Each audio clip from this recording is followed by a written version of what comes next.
Hello, everybody. This is Jim Schaefer and Derek Sire, and this is the L3 podcast where we talk about learning, loving, and leading in all aspects of life.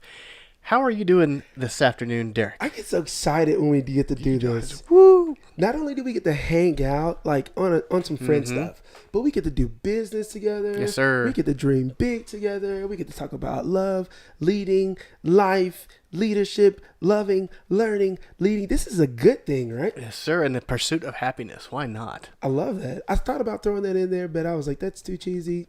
Make it cheesy. You threw the cheese It's on cliche me. for a reason. What's the cheese thing where they like, Cheese grater. tell me when. Tell me when. Nope, keep going. I like the cheese, man. Bring on the cheese. Bring on the cheese. Bring in the righty. There we go. Bring in There the we go. righty. So last episode, episode 7, we started a 3-part series on individual leadership. I love it. Individual leadership, we're keeping the organizational leadership component out of it for the most part as far as positional. So we're going to look at individual leadership, and we looked at, in episode 7, we looked at individual leadership in the home. It was good. We talked about dishes. We talked about taking the trash out. We talked about cooking.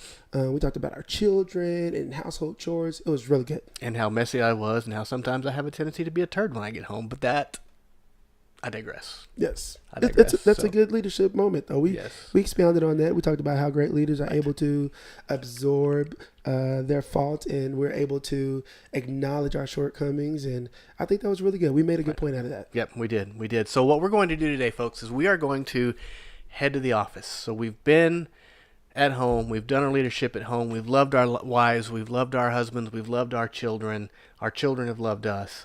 And now we have gone to the office, and we're not going to take our leadership hat off. Wait a minute. okay? Wait a minute. What did you say? I said we're not going to take our leadership hat off. We're going to keep our individual home, the leadership that we've established at home, because we said Yes. it starts at home. Absolutely. That leadership hat we're going to keep on. Once a leader, always a leader. We're going to keep it on at work, though. We're going to keep it on at work. What if I don't have a position at work? It doesn't matter. I keep it on. Right. Okay. And so the reason is one of the things that is there's a big myth that we talk about is that people think that leadership in the office is all about positional power.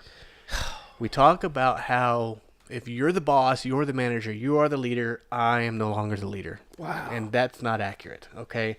Yes, they may have positional power over you, but there's so many other kinds of leadership that you're missing out on if you just focus on that one thing. That's true. And so what we're going to talk about is leadership as it exists with influence. Right. Okay? So influence, and you influence in many different ways. Of course, you influence by things you say, influence by things that you do. Right. And we're going to dig down into that rabbit hole a little bit today and see if we can't make it stick. So, and when we come back out of the rabbit hole, we're going to talk about servitude as well. We'll kind of bounce on that. Of course, we know that all leaders serve, but today we want to talk about influence, because that is the heart of the conversation that we're having. We need to dispel the myth that leadership is only positional. That Right. because I am the man in the house, that I lead, and I'm the leader, and everybody has to look up to me. And I tell you, there are a lot of men in the house with wives and children, and nobody considers them a leader. I tell you that. So today we're going to talk about what that looks like as far as influence, not necessarily servitude. That's part of it, but we're going to talk about influence. Now, Jim, when we were preparing for this show, we wanted to talk about 2 things. One, you've already touched on. We talked about never taking the hat off. Never take the hat off. Blew my mind, because I was Yeah. like, we leave it on? He was like, we leave it on. And I was Yeah. like, are you sure we leave it on? You said, I am "Leave it absolutely on." sure. In Yes. fact, you said, never take it off. And I think that's good.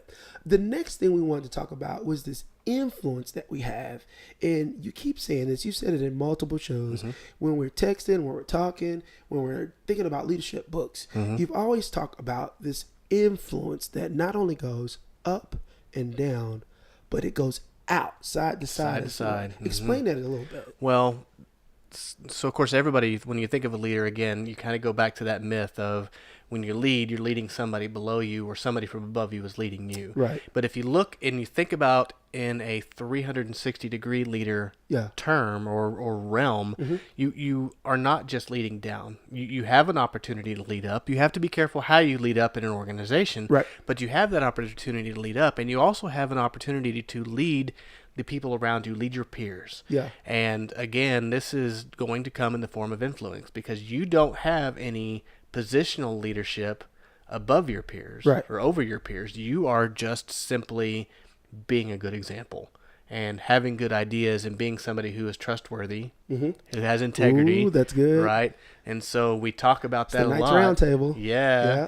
The what is it? We call it the leader in shining armor. Yes. Right. Yes. And so you have to be the same person all the time. Right. You have to be consistent. You have to. It's great, if even better, if you keep your emotions in check and you keep a consistent demeanor most of the time. It's okay to fluctuate a little bit, but if you're high and low, people aren't going to trust you. They're going to be scared to death that you're going to lose your top. Wow. Right? You're going to blow your top, and it's like, okay, yeah, Jim's off his meds. We're not going to do this today. So if you are like that, then you need to spend some time learning how to control your own emotions. Okay. And so that gets into emotional intelligence.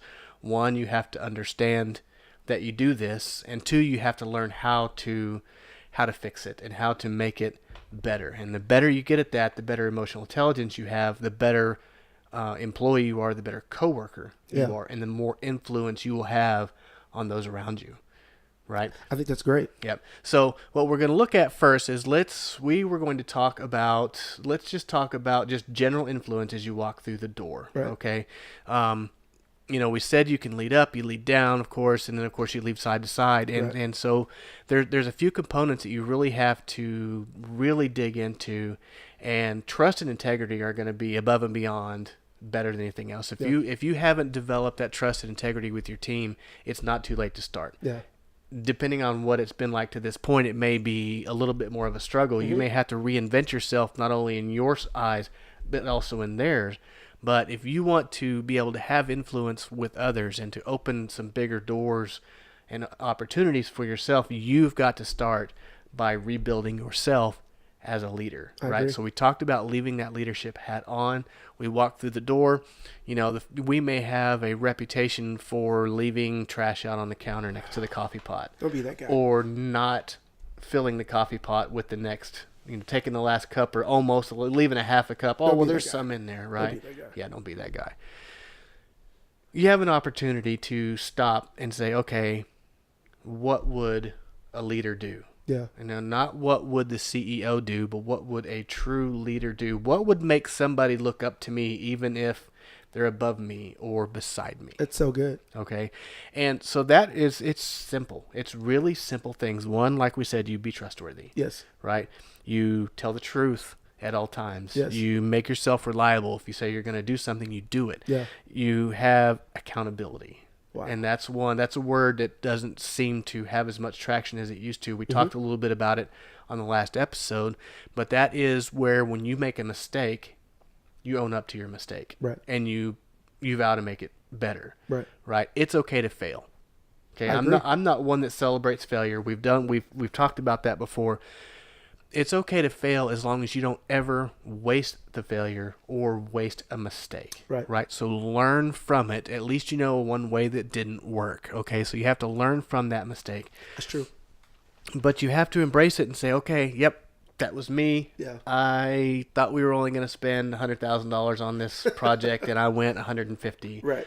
Or a school project we did recently. We're doing robotics at my kiddo's school, and they went $400 over budget. Yeah. And for a school, that's a lot of money. Right. And so he had to own that. And he says, okay, well, I need to make sure, we don't spend any more.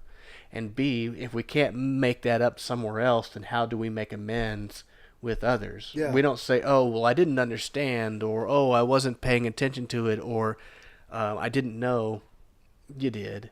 And even if you didn't fully understand how much you'd spent, you should have. Now Right. I gotta pause you because you're saying a lot here, and we've skipped. I know we're moving at I'm a a train. lightning pace. and I say this. I want to go back a little bit and talk about 360-degree leadership. It's John C. Maxwell. You're a Maxwell coach. You've done the stuff. I think that's really good. You're a Maxwell fan. Yes, sir. Right. I think that's awesome. And so A leadership snob, I guess. And so when I think about what you just covered just now, Yes. we are trying to cover in 20, 25 minutes something that it takes people a lifetime to master. And we will talk about it again and more. I'm And, sure we yeah. will. I'm sure we will. But you've said some things that I want to allow you to clarify. Okay. Now you've talked about trust. You talked about integrity. You've talked about accountability. But the interesting thing that I love that you do flawlessly is that you've talked about refilling a coffee pot and making a $50,000 decision. You've talked about the CEO of a company and the guy that leaves trash on his desk.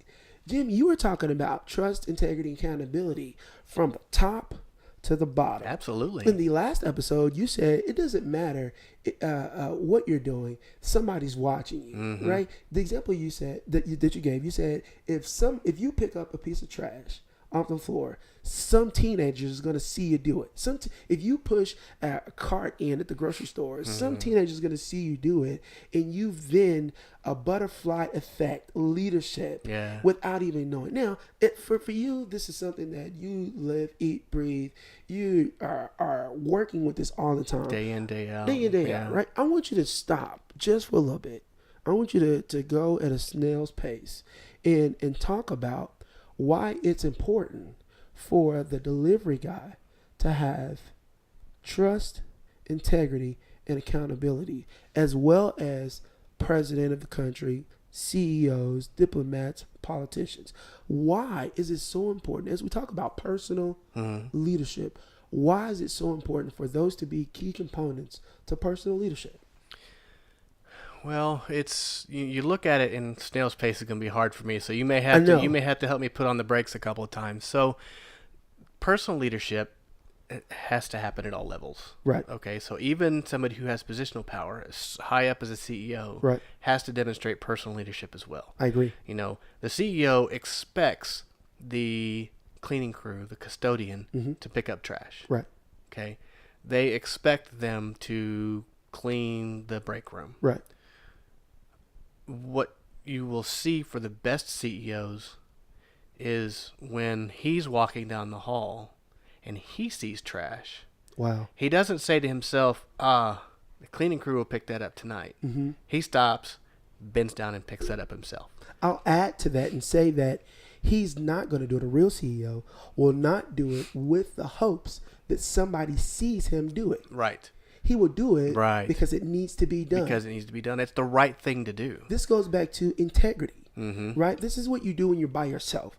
That's at the very core of you when nobody's watching. When you think nobody's watching. Yeah. And so now we've transferred trust, integrity, and accountability from the cleaning crew to the CEO. Right. And so he expects them. I'm going to let you go back because I know we're trying to crawl here. Yeah. You're talking about a CEO expects the cleaning crew to do it. But when they make a mistake and it doesn't get done, he walks by the trash. This is where I stopped you. And you say, he can either say, the cleaning crew is supposed to do it, or he's going to stop and pick it up. Right.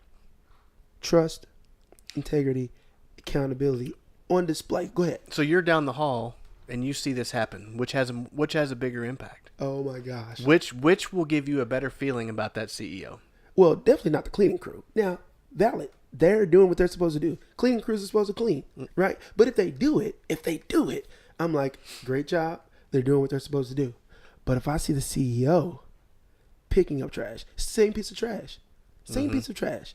It's on the same carpet. It's the same mess. If I see him do it, somebody that I've given a positional leadership position to, an organizational leadership position to, I've given that to him, right, in my mind, and I see him do it. He's now switched into personal leadership in a brief moment. I will throw this table across the room. This is so good. It is good. He Yeah. never took his hat off. He never took his hat off. And, somebody like that, they lead big stuff all day long. All day long. Even CEOs of small companies have a lot going on. Right. And for them to leave that hat on at all times shows that they really are the same person behind closed doors and in open doors. Wow. I mean, they are the same person all the time. Yeah. Right. So, if you saw the CEO step over that piece of paper, you wouldn't have thought anything about it. Probably wouldn't. You may not have even noticed the paper until you got there. Right. And you may find yourself walking over it too. He I did. beg you not to do that. Right. Right? But if you see that CEO and stop and say, oh, there is a piece of paper on the floor I need to pick up, and he will pick that up and put it in the next trash can, you're going to have a different feeling about that CEO than you did moments before. Yes, sir. Especially if you see him do it more than once. Right. You know, there was last year, I'm a big football fan, and I watch the Dallas Cowboys. And last year we had a new quarterback, right? Dak Prescott. And he was sitting on the bench after the defense was on the field, and he was sitting on the bench, and he was drinking some Gatorade. And he, got done, went to go throw his cup away, looked over his shoulder, and kind of tossed the cup. Completely missed a trash can, right? Mm-hmm. Now, you can giggle airball all day long because he just completely – and nobody would have thought twice had he just left it there. You know what he did?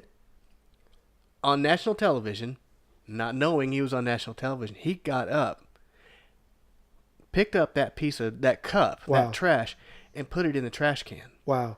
Internet went berserk. Did they? They went absolutely crazy because it shows that he is the leader that they thought he was. Maybe even more so. Is Dak picking up trash at home?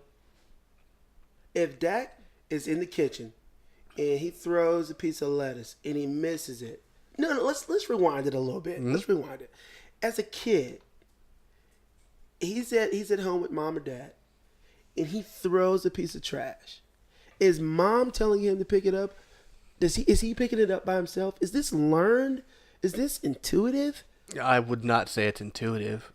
Looking at my kids and most other kids, and looking at my kids, yeah, we can talked talk about this the last episode. we can talk about that all day long about how our kids have a tendency to not do the right thing, and you have to train. Yeah, that is a trained thing. I believe that's something that his mom and dad put into his heart. Yeah, that you need to be this good person. You need to be somebody who notices these small things and don't rely on somebody else to do something you yourself can do. That's so good.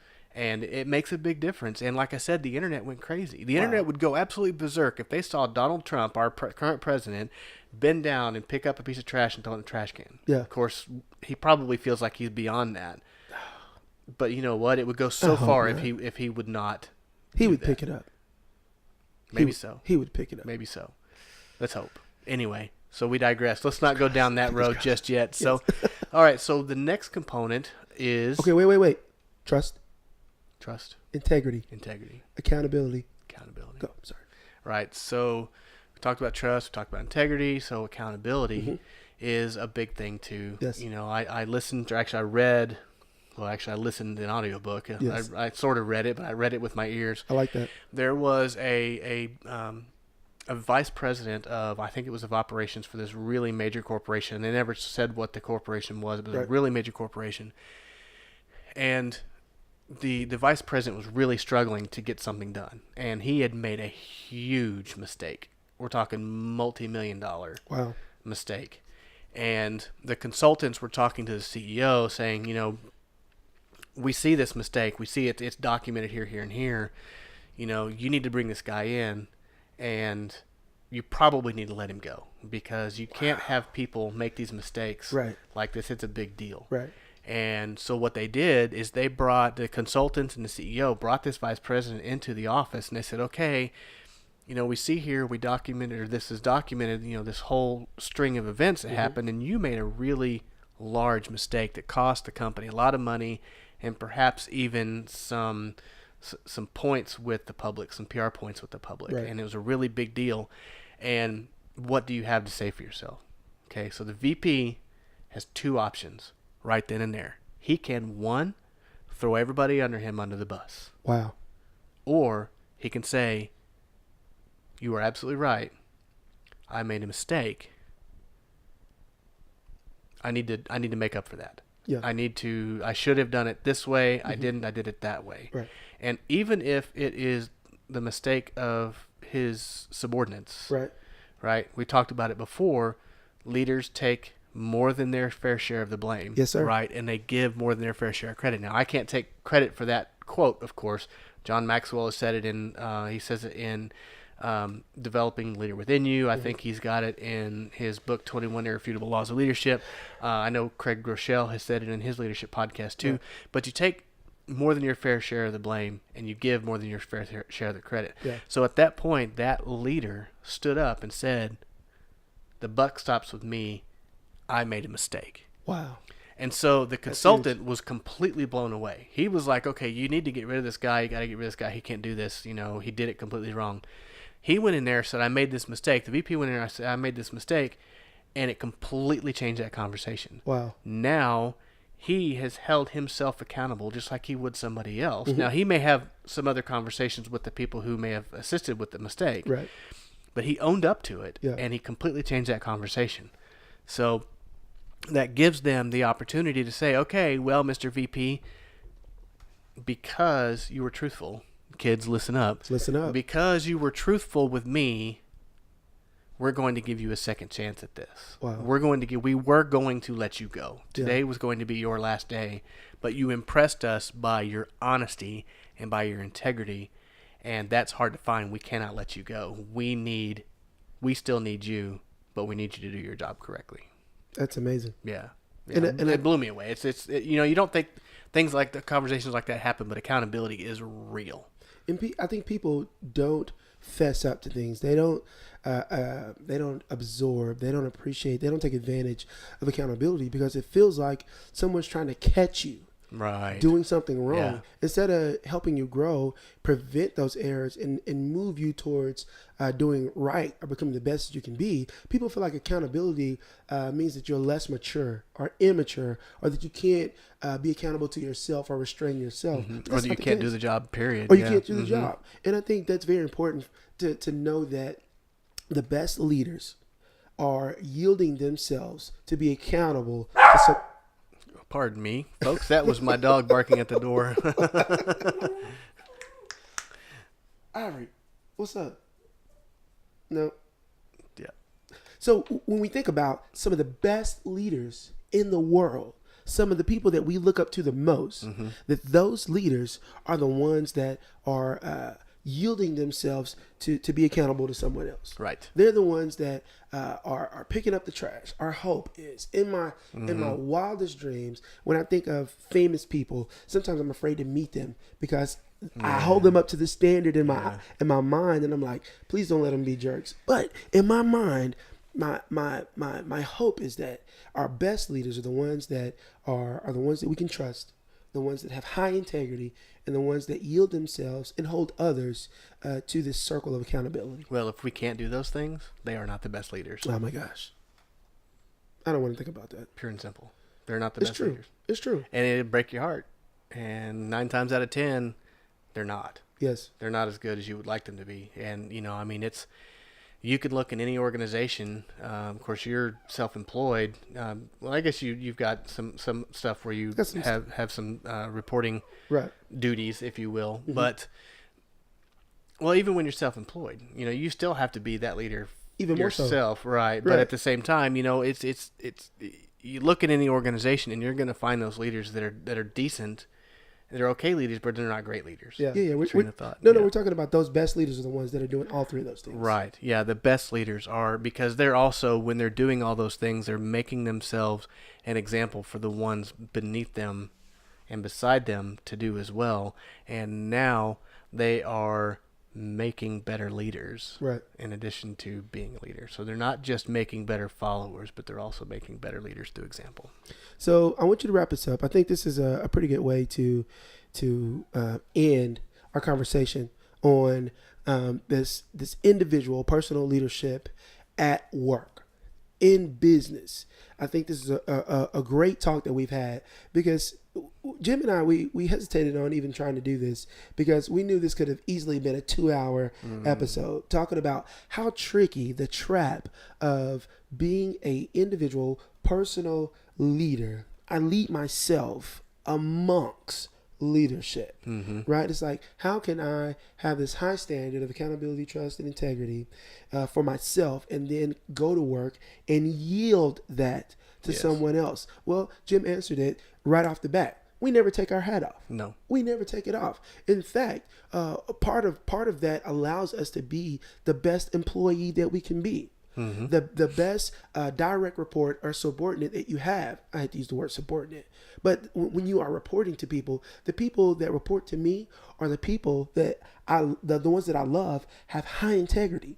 Yeah. I can trust them, and they're accountable. And they may not have a position at work. I may be their boss or their supervisor or their manager, but those are the people that I love. And I trust that those people can go home and have a high level of individual leadership.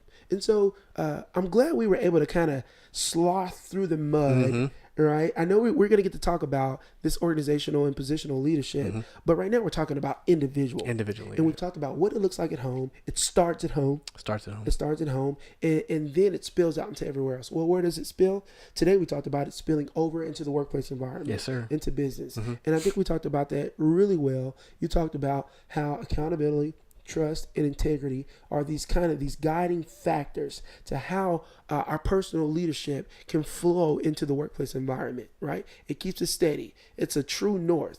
It keeps our sails big and wide, and it allows us to continue to go and grow in the direction that we need to go as individual, as personal leaders. This is good stuff. I don't want to have the last word. I want to let you do it because this is your thing. I mean, like, you eat, breathe this leadership stuff. I'm the color commentator. I am leadership man. You are the leadership. He's the Superman guy. Super leadership.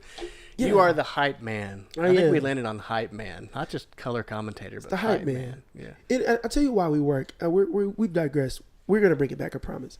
But what I love about how well we mesh is that I'm a relationships guy. Mm-hmm. I do team building. I do group and social dynamics. I do relationship development and your leadership. And while they are distinctly different, I don't believe there's a hard line that separates the two. It's a symbiotic relationship. Really. Yes, we're connected at the hip. And I love the conversations that we have because they're so vital, and I don't believe people are having them enough. Right. Well, folks, I really appreciate everybody looking. We will wrap this up. Just remember that when you leave for the office, you have to leave your leadership hat on. You can be a leader. You are a leader. Everywhere you go, you have influence on those around you, and people are watching you whether you know it or not. Somebody's going to see you put that card away. Somebody's going to see you pick that trash up and put it in the garbage can. Somebody will thank you for refilling the coffee pot when you take close to the last cup. If you don't think I'm right, try it once and you'll see somebody's going to say, wow, somebody actually refilled this coffee pot. That's really great. It'll be amazing. So, but we thank you guys for watching and for listening, and I guess that's it. Next episode, we'll be talking about relational, friendship, social leadership, and how personal and individual leadership, how it plays in those situations. I know I got some friends right now that I should be leading, that I can lead, that I have influence on. I'm very active in my community. I'm very active in my family. I know what that social and that friendship, that relational leadership looks like. Yeah. And we're going to expand on that. That's episode 9, I believe. Episode 9, yes, sir. 7 is home. 8, we're talking about business, individual leadership in the organization. Yes, in the organization. Episode 9, which will be next week, or our next episode, whichever, however we do it.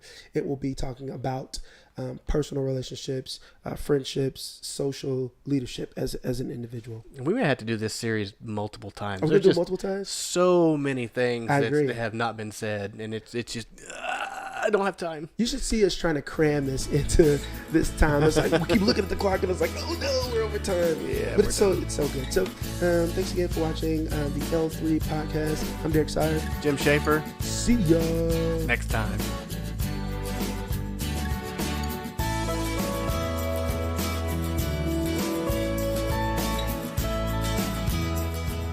You've been listening to the L3 Podcast with Jim and Derek. Be sure to check out our other episodes on theleadershipcoaches.net/podcast.